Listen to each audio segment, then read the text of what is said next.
Thomas Aquinas lahir pada tahun 1225 di Italia dan menjadi salah satu pemikir terbesar dalam tradisi Kristen Barat. Sebagai seorang biarawan Dominikan, ia mengabdikan hidupnya untuk mengajar dan menulis, dengan Summa Theologica sebagai karya utamanya. Buku ini tidak hanya membahas teologi, tetapi juga membangun kerangka pemikiran yang menghubungkan akal budi dengan iman, menciptakan harmoni antara keduanya.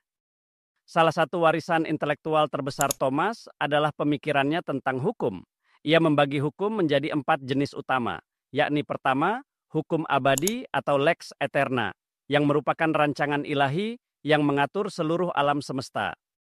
Kemudian hukum alam atau lex naturalis, yang dapat dipahami oleh manusia melalui akal budi dan mencerminkan prinsip moral universal.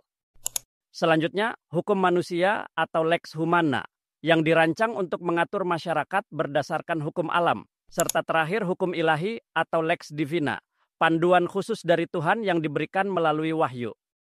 Pemikiran ini relevan dengan konteks hukum di Indonesia, yang merupakan perpaduan dari hukum adat, hukum Islam, dan hukum Barat. Konsep hukum alam Aquinas dapat dilihat dalam prinsip-prinsip moral yang mendasari hukum adat di berbagai daerah di Indonesia. Hukum adat misalnya, seringkali berakar pada nilai-nilai keadilan dan kearifan lokal, mencerminkan moralitas yang sejalan dengan kebutuhan masyarakatnya. Selain itu, prinsip keadilan universal dalam hukum alam juga tercermin dalam upaya Indonesia menegakkan hak asasi manusia.